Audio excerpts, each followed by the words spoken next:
As I noted in one of this week's Patreon posts, the turn of the 20th century shortstop Kid Elberfeld adopted a young Casey Stengel in the minor leagues. Charles Dillon Stengel was on his way up. The Tabasco Kid was on his way down. The Kid, who we've discussed here before kind of extensively, was sort of an erratic personality, but my understanding was he was a good husband and dad to a family that included 4 girls. On the field, though, he could be a bit nuts and kind of abusive to other players, and particularly the umpires. He gave Casey a lot of advice on how to carry himself as a big leaguer. It would have worked, no doubt, Casey said on the occasion of Elberfeld's passing, but I would have been in a dozen jails, penitentiaries, and hospitals. When every answer you've been given by those in positions of authority is the wrong answer, you know you're in the infinite inning.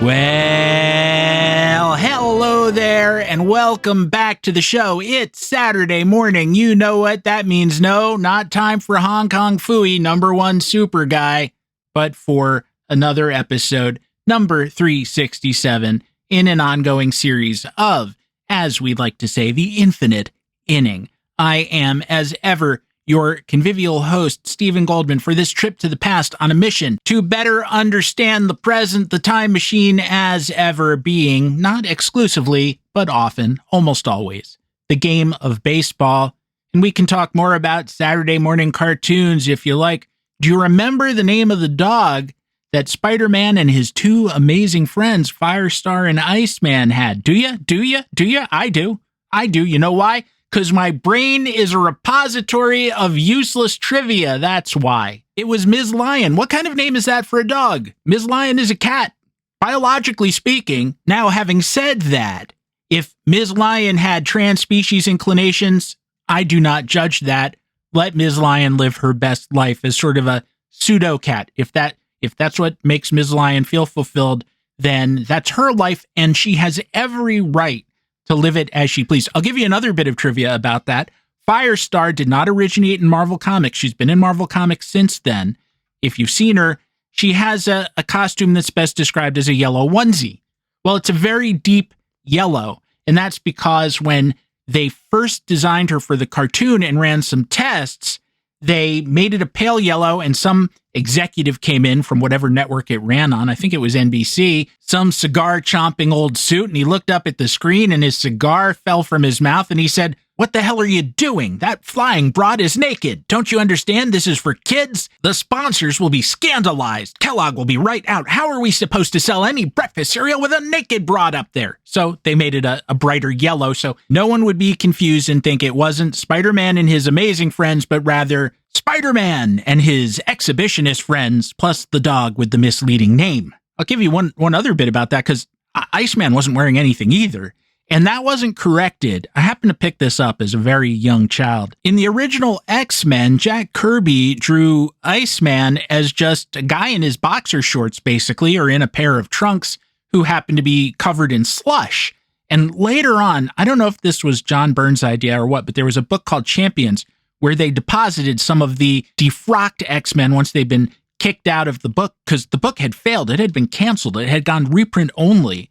And in this issue, there's a panel where Iceman says, "Look at my nifty new costume." And the idea was that he iced over that and you could see through the ice to the patterns on his costume, which was a cool idea.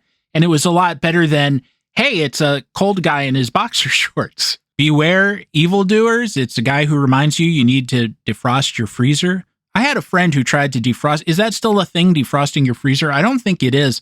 But anyway, they went at it with an ice pick and punctured it and let the coolant out. And then that was a fatal stabbing, essentially. I bet you know someone who did that as well. I said this is a baseball show, right? But not exclusively. We go where the muse takes us. And if I sound a bit manic, it's because, once again, I haven't been sleeping that much or at the right hours. I am running on fumes, but as ever, they're legal fumes. Flintstones chewables, we call it. My lawyers say I cannot tell you the secret of those purple dinos. And speaking of dinosaurs who may well have had purple feathers, some of them, I don't know. I love the idea that dinosaurs had feathers, and they can tell, I believe, from the fossils. They can sometimes infer what the pigments were, too. So if you want to work backwards and figure out if there were any purple dinosaurs, be my guest. But I wrote at Baseball Prospectus this week, well, I don't know how to describe it exactly. Here's what I said about it on Blue Sky. It's called Season Preview for the Dinosaurs. And I said it's about the allure of season previews, the value of contingency planning, the Nationals moving to North Carolina, how some of our commenters might have responded to the imminent KT extinction event had we previewed it, and Major League Baseball's corrupt bargain with Polymarket, among other things. As ever, please check it out and supply your feedback, if any. I promise I wasn't manic when I wrote it, but I was just in a mode where I gave free rein to free association, which is one of my favorite ways to write, because humbly, I know a lot of things about a lot of things, and I like to use all those toys, to spill them out on the floor and use as many of them as I can, and yet the discipline of writing means that you have to adhere to a through line, so even when it seems as if you're being random, you're not really. And I very much hope that it all came together in the end. You can feel free to tell me that it didn't. And oh my goodness, are we already at this interstitial part of the show when we're already out of Act 1 and bulleting towards Act 2? And yeah, we are. I need to move a little faster this week, in part because my time has been so fractured that there was just not a great way to put together, construct the usual Wagnerian opera's worth of stories that I like to tell. Was it Rowan Atkinson and Blackadder who said that the Germans have operas that last whole weeks? Well, that's normally how this podcast functions, right? But we have to be a little more economical here on the show in episode 367 because the price of oil is up, and therefore the fuel that runs me has become more expensive, and I'll wind up faster because the family is just keeping me away from the pump, or wind down faster, I should say. I guess, as Dr. Einstein once said to me when I ran into him at the rotating hot dog counter at the 7-Eleven, it's all relative. Speaking of dinosaurs, somehow I didn't work this in. I've probably told you this before. I've been doing this show for so long that every episode of my own personal history has probably been laid bare within reason. There's some stuff you wouldn't want to hear. It would be just kind of tedious. But as I alluded to in that column, I once inadvertently scheduled a year off from college by not going. It's true. It's hard to explain, but it's true. I just kind of neglected to go for a while, and that turned into a gap year. And I wound up having to make up for that by being, this sounds very judgmental, and I don't mean it that way, but it's how it was conveyed to me at the time. I was sent down to AAA, by which I mean community college. And today we talk about community college as something that people can bootstrap themselves up from, as I, certainly as an immature kid, bootstrapped myself up from, because I was out, I was done, I was not going to have a college degree, and that helped me get back in the game. So I'm very grateful for the experience, although in a lot of ways I won't describe, it was very difficult. But prior to that, when I was going up through elementary school and junior high and high school in my community, that was described to me as the epitome of failure. It was so very, very wrong, but I definitely imbibed that and felt very ashamed for a long time. But there shouldn't have been any, because I was still a prospect, just like every other kid there was still a prospect. And some of them had not played well enough at the previous level to get an invitation to the big league camps, and some of them had gone to the big league camps and hadn't played well and had to go back down and reestablish their credentials. I was kind of a combination of both due to my own foibles and fecklessness. And there was nothing shameful about it at all. One day I'm there and I'm taking a night class, and in this night class was a guy who seemed much older to me at the time, but thinking back now, he was probably much younger than the person who's talking to you at this moment is. He was probably somewhere in his early 30s or very late 20s, but he did seem to have a lot of mileage on him, and weirdly, he reminded me in his mode of dress and his manner of speaking like he was a character from the chorus in Grease.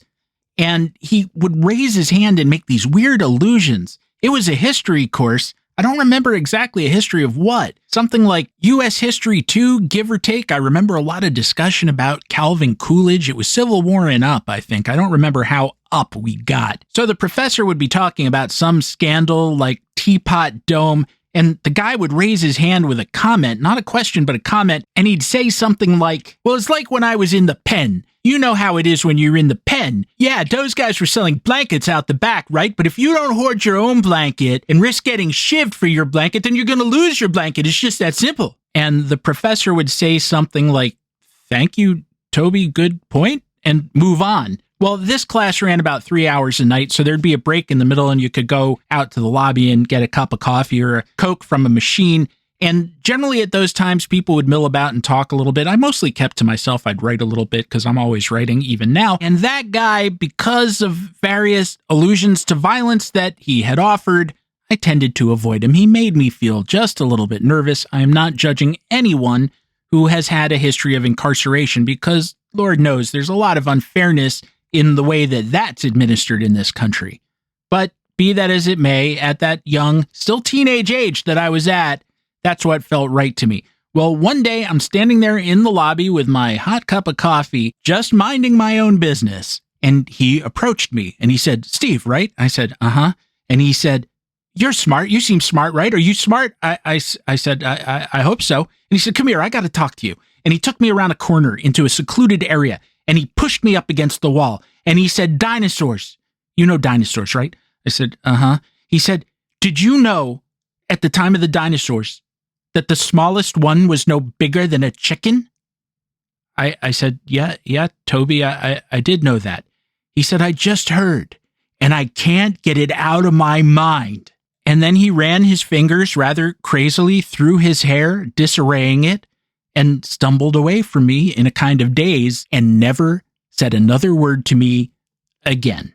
This has been the infinite inning version of Jurassic Park. Thank you very much for indulging me, although I must comment, as someone who did know about the chicken-sized dinosaurs, the dinosaurs who were chickens, and that the dinosaurs became chickens, more or less. Some didn't, some just dropped off, some kind of became more bird-like over time. You know how it works. Your friends have gone through it. Some of them have become chickens. That a more accurate version of this story would be Cretaceous Park. That's when all the Tyrannosauruses and such were. The most diverse population of dinosaurs occurred during that last period, at which point the meteor came and ended pretty much all of that, except for the dinosaurs who had been on their way to becoming birds and could fly away to places that were out of the immediate blast radius, which was almost everywhere, but still, you could get away for a bit.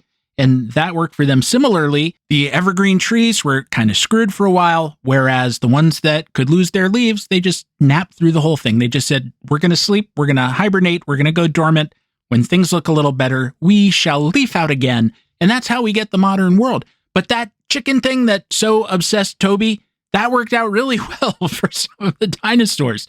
The sauropods, the great big ones, the one that Fred Flintstone slides down at the beginning of the credits to the show when the whistle blows on his quarry job, they were dead. They were done. They were over. And there were a ton of them. They were the biggest things to ever live on this planet. And once that meteor hit, but the chickens, they were fine. So let that be a lesson to you.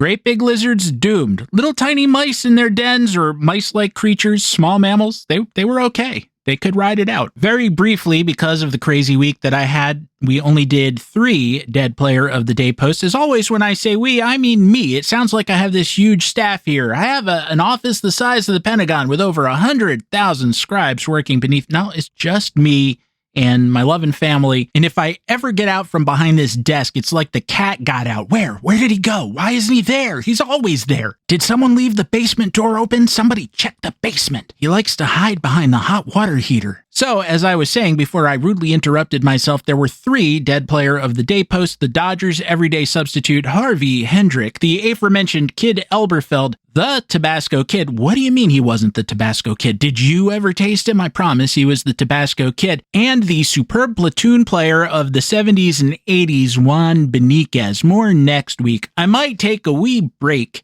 after we reach the halfway point. We're up to the 47th profile now, so I'm hopeful that I will do the usual tranche of 4 next week, and then I may take a wee break just to reload and get some other stuff done.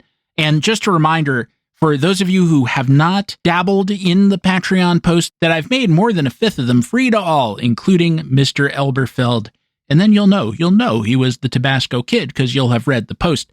I am, as ever, very grateful for your time, your reading, your support, whether via Patreon, your ears, or your eyes. What other organs do you have that you might donate to the cause? I'm not sure. I want to know. So let us proceed on to Act 2 of the show. As ever, after a brief intermission, you may hear a lot, you may hear very little. It might just be a moment of silence. I've experienced that listening to podcasts myself. There's no rhyme or reason to it. It's about the economy, kids. And how's that going? Economy? No, you. On the other side, kind of a high-level baseball story, some personal stuff in there, some things I've been kicking around I wanted to talk to you about. That's where it springboards from, but that segment provides the theme for the week and the title of this week's episode, Baseball and Bitterness, because it's about forgiveness and whether that's the right thing to do when you've really been trespassed upon. And very rapidly, we get into about a half century of baseball stories, or stories that span about that long, kind of split between the Yankees and the defunct Washington Senators, by which I mean the Minnesota Twins. There's kind of a paradox in there because the Washington Senators became defunct and evolved into the Minnesota Twins, but the Minnesota Twins became defunct and just kept being the Minnesota Twins. Come to think of it, a lot of career arcs are like that. Well, hold that thought. Let's pause for a quick break. Once again, I thank you for being here. And on the other side, Washington, New York, the 50s, the 40s, the 30s, the 70s, we're all over the map trying to figure out how to regard the one who has hurt us.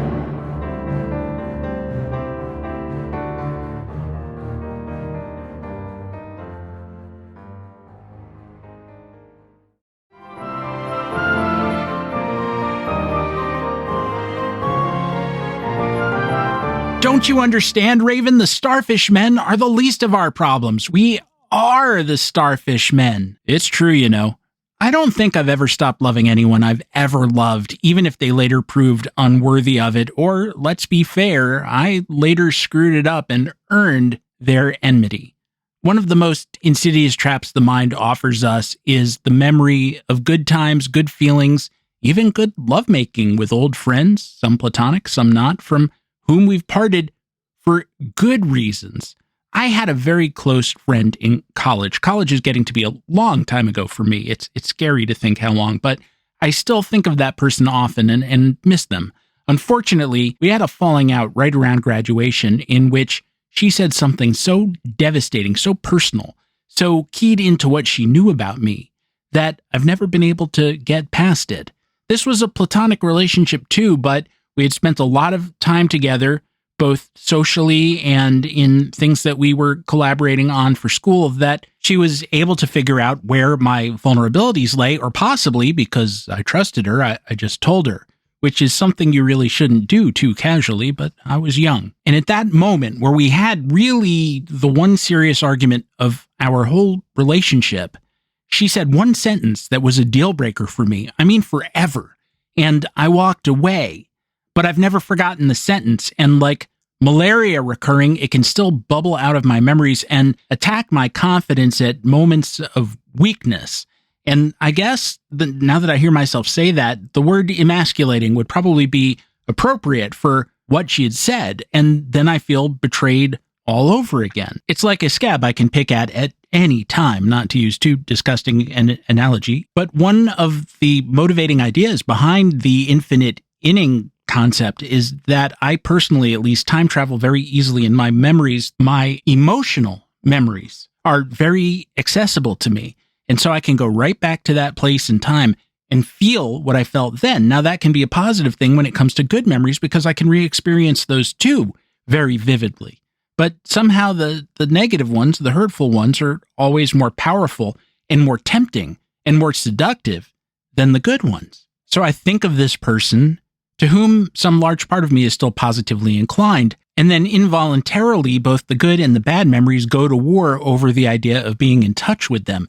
And because we have people in common to this day, we have not been completely alienated from each other. Now, all that means is that we're both aware that the other one isn't dead.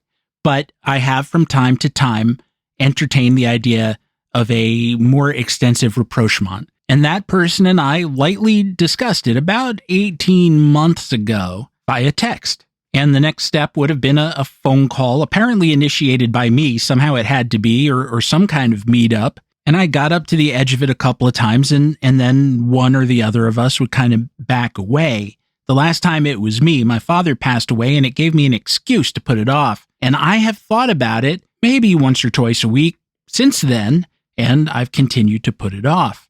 If it hit me in a moment earlier than 4 a.m, when I'm lonely and I guess somewhat vulnerable, then it just is something I would never act on. Conversely, if I thought that person wouldn't be disturbed by a 4 a.m. text or phone call, I might have done it by now. One of Frank Sinatra's classic concept albums, one of his so-called suicide albums, in fact, is called In the Wee Small Hours of the Morning. And the title track begins, "In the wee small hours of the morning, while the whole wide world is fast asleep, you lie awake and think about the girl and never ever think of counting sheep." Lyrics by Bob Hilliard, who I always think of as a Disney lyricist for writing the songs for Alice in Wonderland. That's obviously a post-breakup song, which is not exactly what this is, because, as I said, it was a platonic relationship, but it also is what it is.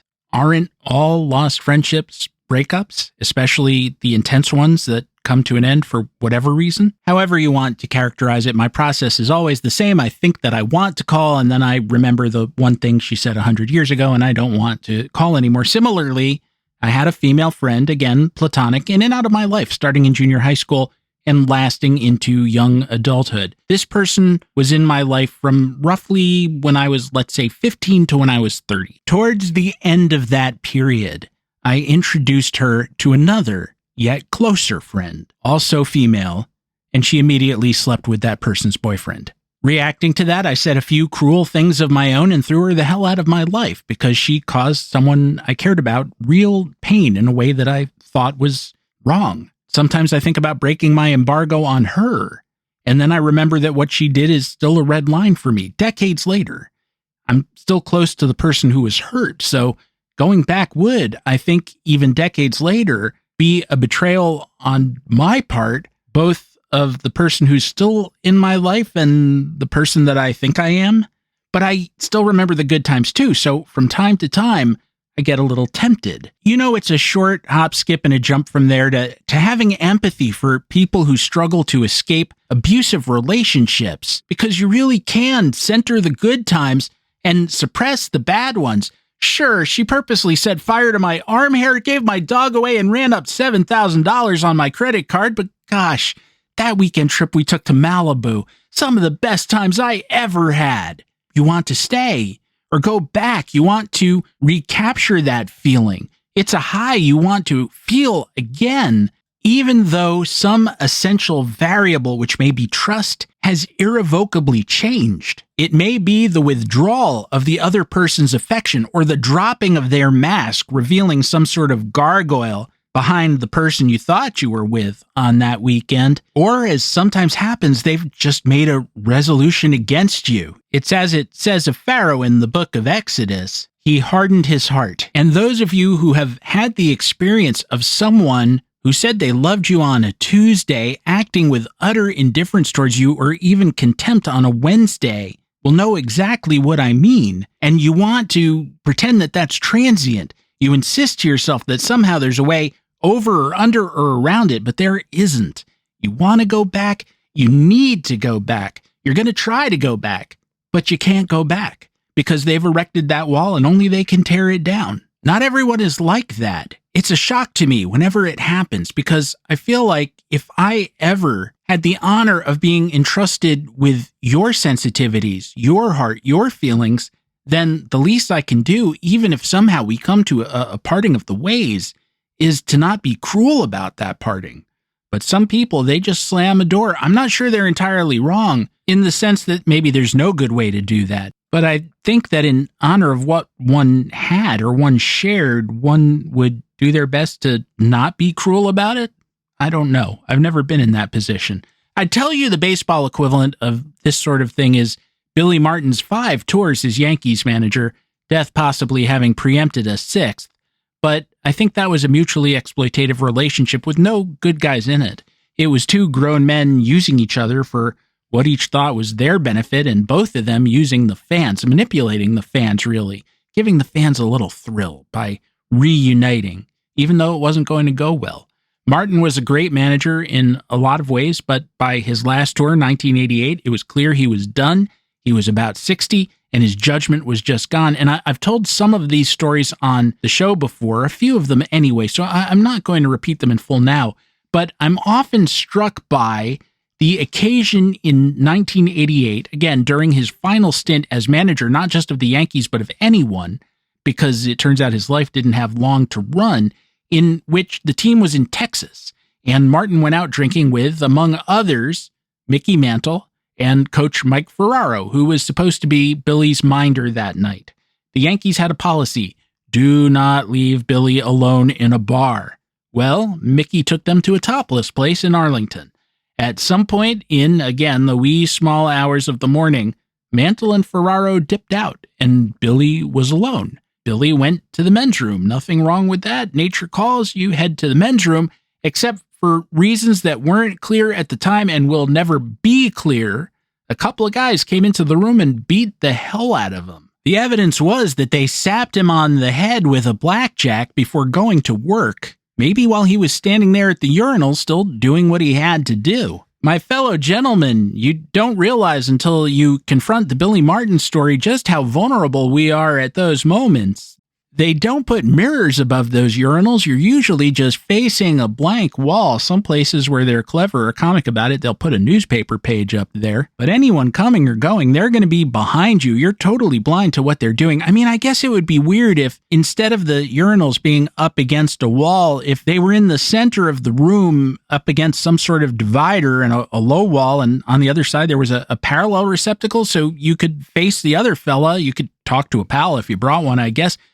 Who wants to have a conversation at a moment like that? How are you, Chet? I'm fine, Dave. How about those Mets? Shake, shake, flush. Too much? I'll drop it. Now, I don't know if the men's room in which Billy was attacked had a back door on it, which would be kind of unusual as well, or somehow his assailants got him out of the men's room and out of the club, but he wound up in a back alley against a stucco wall. Think about the texture of stucco. He was then either thrown down that wall or dragged down it, and his left ear was just smeared along that jagged surface such that it was all but torn off of his head. From there, Billy wound up in a cab, his ear barely attached, still bleeding profusely. Not an ambulance. I don't know if anyone offered to call one. He figured in his addled mind, his probably concussed and semi-inebriated mind or totally inebriated mind, that he would get back to the team hotel, sneak up to his room, and sleep off the whole thing. He was very lucky in that he did not succeed, because if he hadn't received medical attention in short order, he might have bled to death. He was less fortunate in the reason that he didn't succeed, which is that at the same moment that he was riding along in the cab, a small fire had broken out at the team hotel, the smoke alarms had gone off, and every occupant of that building was standing out on its front lawn as Martin pulled up and stumbled out of his taxi, including one George M. Steinbrenner III. Whereas Martin got into a lot of fights in his life and then lied about them, this doesn't seem to have been one of those instances. As far as anyone could tell at the time, and of course it's been almost 40 years and we don't know any better, he really was the victim in this one. Even Steinbrenner said so at the time.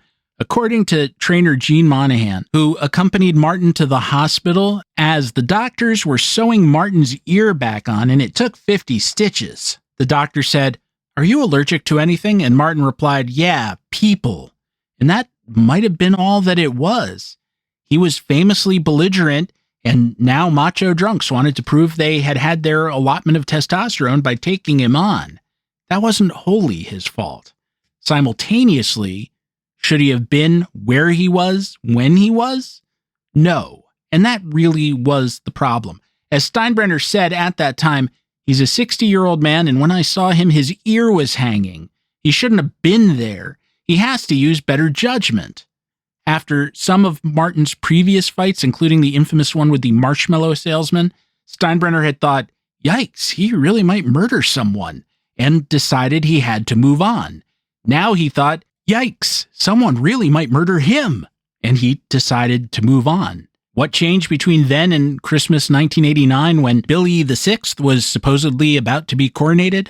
I don't know. Just another disappointing Yankee season, I guess. It's so different from now when it's good season, bad season, finish early, finish late. Aaron Boone, welcome back. It's more rational and more benign than what George Steinbrenner used to do, for sure. But it also seems like complacency. Conversely, managers don't have the same kind of input that they did in Martin's day. And Martin was forever resentful that he didn't have enough, or all of it. That's one thing that Casey, his mentor, knew that he never learned. Simply this: you don't own the team, so you have to pick your spots. It seems like Aaron Boone might never pick a spot, but again, it might not matter as much either. To me, the decision to bring Billy back again, had the Yankees or had George Steinbrenner truly decided to do that, would have been terribly immoral for the simple reason that he was who he was. No one could claim ignorance about his character or his behavior or his habits. And since he hadn't gotten on the wagon or had some other radical redefinition of his entire personality, all they were going to do is end up where they always had been. Except worse, because the Yankees roster was in a terminal state then. So they would have damaged this poor man even more than he had been damaged, or he would have damaged them, and nothing would have been accomplished whatsoever. All of that in service to just a momentary goose to attendance or television ratings. And subsequent events showed that I'm not just being hypothetical about this, because another trip to another bar got Martin killed, directly or indirectly, depending on who you believe. But they justify both Steinbrenner's worries and serve as an indictment of his character, if he was even thinking about giving the man another tour. I feel guilty about saying all this as a fan, and this is what I'm talking about not letting go, about holding on to the good parts. I love Billy Martin. As someone who writes baseball analysis or is just a fan, I love Billy Martin. His aggression, particularly with base running while not eschewing power, was wonderful and unique. I don't love him as a person because he treated a lot of people very badly, players and non-players alike. He treated a lot of people well too. You can read a lot of testimonials to his generosity, but there was something fundamentally broken in the guy that had nothing to do with his drinking habits. One of my writing heroes, Robert Benchley, developed a bad drinking habit in adulthood and was murdered by it at a fairly early age. I have a biography of him right here. It's titled Laughter's Gentle Soul. No one will ever publish a book about Billy Martin titled Baseball's Gentle Soul. I just wanted to confess that to you because based on my childhood appreciation for what he did with those teams, I feel guilty if I say anything condemnatory about him at all. I would much rather say condemnatory things about George Steinbrenner. Here seems like a good time to quote Goethe, "Man lernt nichts kennen als was mein liebt." A man doesn't learn to understand anything unless he loves it. Or maybe he was just saying, "Yo, Fraulein, pass the apple kuchen, won't ya?" Speaking of things we do understand but don't necessarily love, is anyone up for a break? Because I'm kind of obliged to take one here. I want to continue this discussion with a much more benign baseball version of someone who just didn't want to let anyone go. That's on the other side, right after we take a second to walk the dog. That's right, it's time to play with your yo-yo.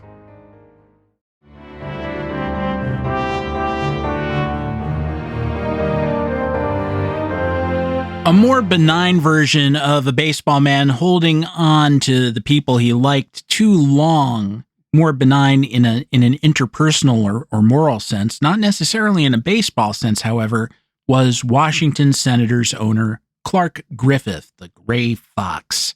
Griffith, a very good major league pitcher at the turn of the 20th century and your likely Cy Young Award winner for the National League with the 1898 Cubs. That's if Cy Young himself hadn't been 31 and pitching for the Cleveland Spiders at the time. Became manager of the Senators or Nats, whichever you prefer, please yourself, in 1912 after stints running the White Sox, Highlanders, and Reds. He liked it so much, he bought the company. It must feel good to buy out your bosses. We should all get to try that at least once. He remained with the team until his death in 1955, then bequeathed it to his nephew/adopted son Calvin, who not too long later packed it off to Minnesota. Calvin had actually been running things for a few years by that time, as Clark was getting into his old age and had become somewhat frail. During Clark's years as owner, which began in 1920, he employed 9 managers, not counting himself. He put in a last season as owner-manager that first year. Every single one of them was either a Senators player-manager or former Senator. They were George McBride, formerly a team shortstop, Clyde Milan, outfielder, Donnie Bush, infielder, Bucky Harris, second baseman, Walter Johnson, I don't have to explain that one, Joe Cronin, shortstop, Ossie Bluege, third baseman, and Joe Cool, first baseman. When Calvin took over running the team from, again, his aging sorta daddy in the early 50s, he broke the pattern by bringing in Chuck Dressen from the outside. Dressen had been purely a National League third baseman, and with the exception of a couple of years with the Yankees when no one really wanted him on the Yankees, but he kind of wound up there as a lure to Leo Durocher, which didn't work out.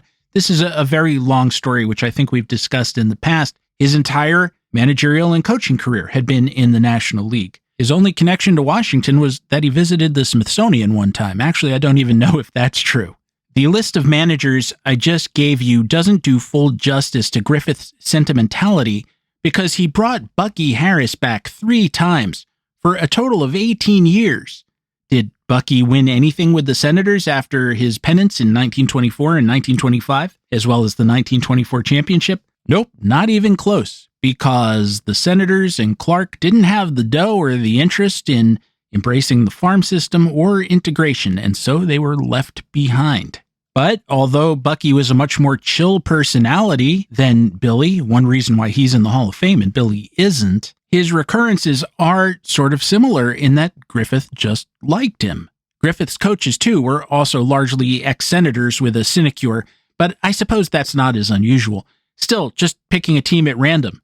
The 1949 edition presents on the coaching lines Milan, former team pitcher Nick Altrock, and ex-catcher Rick Farrell, who had spent 8 years with the Senators in, depending on how you count things, 2 or even 3 different tours. Multiple tours also apply not just to Harris and Farrell, but a number of players as well.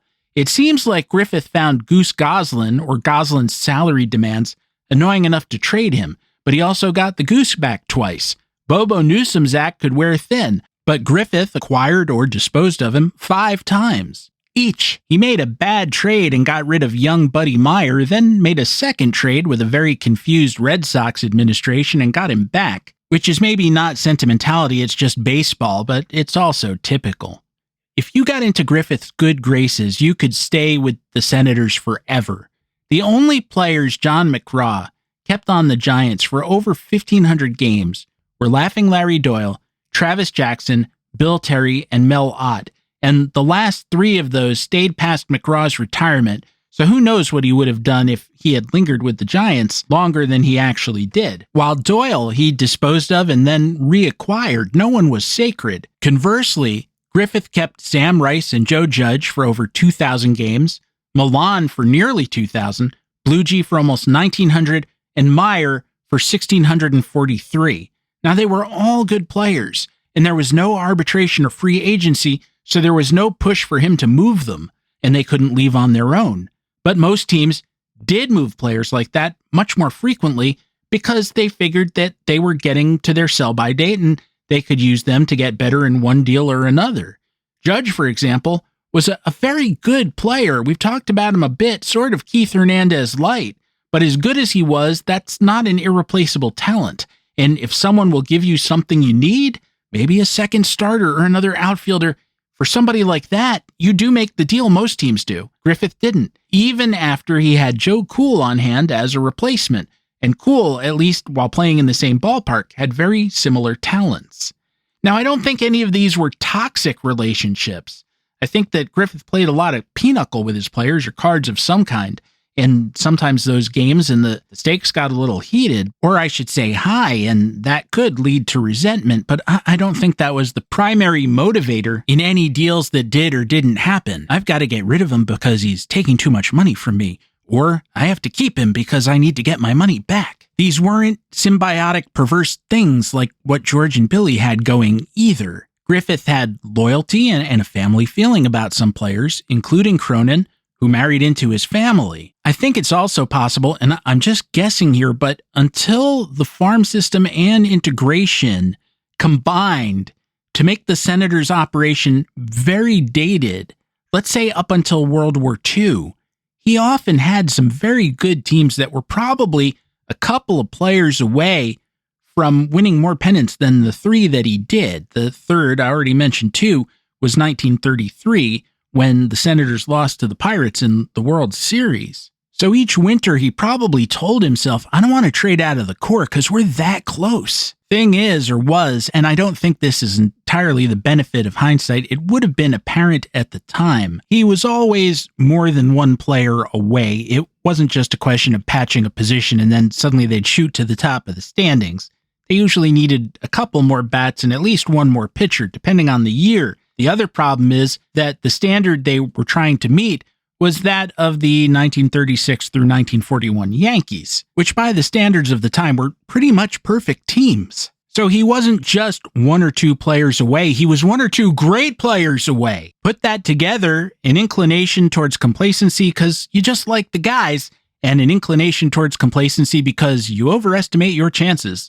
Then, well, you get what Clark Griffith had right through the end of his life. Or at least, again, right through the Second World War, at which point, between the family's lack of funds and their unwillingness or inability to innovate in the way that every other club was, or most of them, the team began losing in a big and consistent way, fumbled all their credibility, and wound up moving to, is it the land of 1,000 lakes or land of 1,000 dances? Or maybe it's the land of 1,000 dances on the shores of 1,000 lakes, whatever, they're not there anymore. And again, I don't want to be too negative about Griffith showing loyalty, because loyalty is a commendable thing in a human being. The problem is that a baseball man, who is not a human being, but some kind of alien creature, has to be more objective than that. If you're not, you get into situations like Joe Torre sticking with his guys past the point that they were so arthritic they could no longer play their positions. That was then, this is now, you have to say. With the managers, no doubt Griffith was disappointed in some, and maybe others were disappointed in him and his lack of financial support for building up the roster or establishing a quality farm system, and they wanted to move on. He might have stayed with Bucky Harris forever, but as I said a few minutes ago, after that much losing, you have to make a change or it looks like you don't care. So they had to move on from Harris 2 or 3 or 11 times. I lost track. But I don't want to lose track of the fact as well that Griffith was, this will be the third time I say this, a cheap ass who was, and I haven't said this in this episode yet, one of a rotating cast of 16 guys, and he was pretty much a non-rotating part for most of 30 years, who perpetuated the color line and profited from perpetuating it. Sam Rice is one of my favorite players among the very large set who played long before my time and therefore I never saw. He's in the Hall of Fame with 2,987 hits. His career was delayed by a severe, terrible family tragedy, as well as a stint in the pre-First World War military. One of the many times the United States intervened to our south before our recent Venezuelan incursion, Sam was there.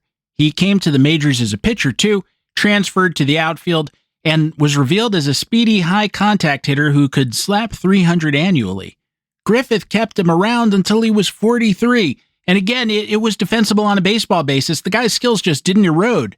There have been worse pinch hitters and fifth outfielders carried on major league rosters than old man Rice. And yet, sometimes you have to say, we love you, but we got to say it's time on this because as well as you played at 43, we're not real confident you're going to play that well at 44 or 45. You won't be here. And that means that we've lost a year on establishing someone who will be. Sam, we need to live with the memories we've already made together and start making new ones with someone else. And I think that provides the answer to the dilemma with which I began. I think I find myself focusing on the people I mentioned as well as a few that I shan't, because when you get to be my present age, your world shrinks down a bit. It begins when you're a teenager. You and your friends start coupling up, and naturally you want to spend a lot of time as couples as opposed to in a group with your pals. Still, you manage to do a lot of both, and hopefully, if you're lucky, you can incorporate those new partners into the group. I was somewhat lucky that way, but then one by one, those couples start getting married and having children, and that subtracts more time, leading to more atomization of those relationships. And then perhaps one or two of those couples move across the country for work or join a cult, or for reasons you will never know, they just go silent. I have yet another friend, a friend of something over 20 years who one day, about 10 years ago, just ghosted. Stopped answering calls, emails, texts, smoke signals, carrier pigeons, and I keep asking myself, what did I do? And I don't think I did anything. There was no event. Something happened at their end, and I never will be privy to what it was.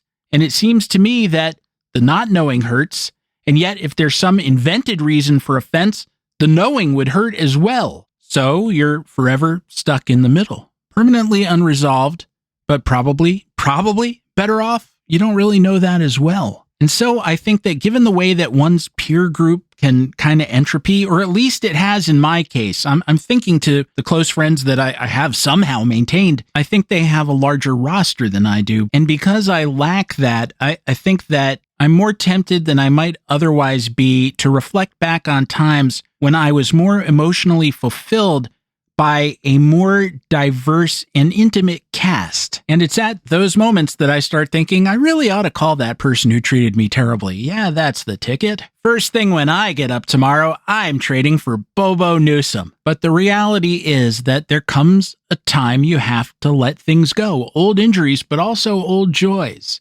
The penny harmonies of old sing-alongs have been spent, heard, and dissipated into life's cacophony.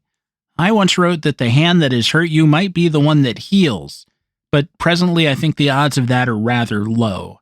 The Scottish poet William Collins wrote, "Man may forgive, perhaps forget, the wrongs which he himself has borne, and grasp the foeman's hand, while yet his anguished soul is torn." And in response to that, I say thee, nah. As Ken Hubbard said, nobody ever forgets where he buried a hatchet. Let's find someone new and build something new, without suspicions emanating from old scars. Better yet, let's you and me treat each other well, and we'll stick together. What do you say? Once again, we have reached the end of the only baseball podcast that quotes both Goethe and 17th or 18th century Scottish poets in the same episode. Should you wish to quote me on social media, you can do so by following me at stephengoldman.bsky.social. You can also write us, by which I mean me, at infiniteinning@gmail.com.